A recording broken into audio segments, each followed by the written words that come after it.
Good morning guys. आज हम पढ़ेंगे भोज्य पदार्थों का वर्गीकरण। भोज्य पदार्थों का वर्गीकरण 5 तरीके से किया गया है। अलग अलग आधार हैं जिनके। पहला आधार है कि पोषक तत्वों के आधार पर किया गया है। भोज्य पदार्थों का वर्गीकरण पोषक तत्वों के आधार में 3 प्रकार से किया गया है। इनको 3 वर्गों में विभाजित किया गया है। पहला, ऐसे भोज्य पदार्थ जो शरीर का निर्माण करते हैं। शरीर का निर्माण करते हैं भोज्य पदार्थ, वो होते हैं प्रोटीन, विटामिन, खनिज, लवण। दूसरा क्या होता है? ऊर्जा प्रदान करने वाले भोज्य पदार्थ। ऊर्जा हमें किससे प्रदान होती है? कार्बोज से और वसा से। तीसरा क्या होता है? रक्षात्मक भोज्य पदार्थ। रक्षात्मक भोज्य पदार्थ में क्या आते हैं? हमारे प्रोटीन, विटामिन, खनिज, लवण। ये क्वेश्चन अलग से भी कई बार एग्जाम में पूछा गया है कि रक्षात्मक भोज्य पदार्थ कौन सा है, और एग्जाम्पल दे देते हैं कि प्रोटीन, विटामिन, खनिज, लवण। ऐसे ही दूसरा आधार जो है वो है नश्वरता के आधार पर भोज्य पदार्थों का वर्गीकरण। अब नश्वरता के आधार पर भोज्य पदार्थों का वर्गीकरण 3 तरीके से किया गया है। उनमें क्या है? पहले होते हैं नश्वर नहीं होने वाले भोज्य पदार्थ, जैसा कि इसके नाम से ही पता चल रहा है कि जो जल्दी नहीं नष्ट होते। अनाज, दालें, मसाले, चावल, ये हमारे एक लॉन्ग टर्म तक जल्दी ये खराब नहीं होते। फिर है अर्धनश्वर भोज्य पदार्थ, जो खराब तो होते हैं लेकिन इतनी जल्दी नहीं होते, अर्धनश्वर होते हैं। जैसे भुने चने हो गए, बेसन, आटा, अंडा, आलू, प्याज और भी बहुत सी चीज़ें। थर्ड क्या है? नश्वर भोज्य पदार्थ, जो हमारे जल्दी से खराब हो जाते हैं, जैसे कि दूध हो गया, मांस, मछली, ये हमारे जल्दी खराब हो जाते हैं। ऐसे ही अब तीसरा आधार क्या है हमारा? उद्गम के आधार पर। उद्गम के आधार पर 2 प्रकार से किया गया है।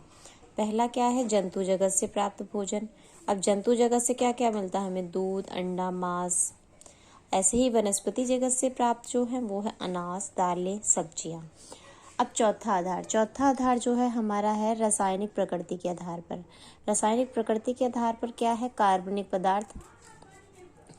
पदार्थ और अकार्बनिक पदार्थ।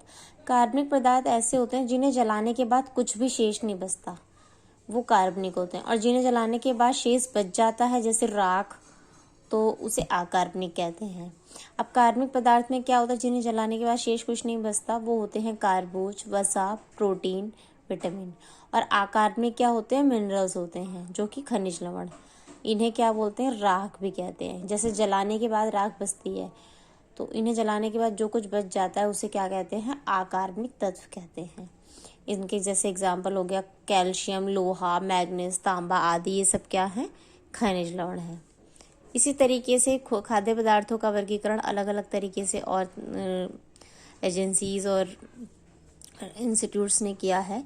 तो 1964 में कृषि विभाग संयुक्त राज्य अमेरिका ने भोज्य पदार्थों को उनके पौष्टिक मूल्य के आधार पर 11 आधारभूत भोज्य समूहों में वर्गीकृत किया था।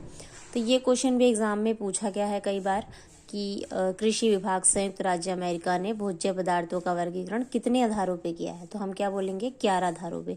इसी तरीके से आईसीएमआर ने 5 समूह में डिवाइड किया है भोज्य पदार्थों को। अब भोज्य गाइड के अनुसार 5 समूह में, और कार्यों के आधार पर वर्गीकरण कितने प्रकार से किया गया है? 3 प्रकार से। तो ये था हमारे खाद्य पदार्थों का वर्गीकरण। अभी के लिए थैंक यू सो मच।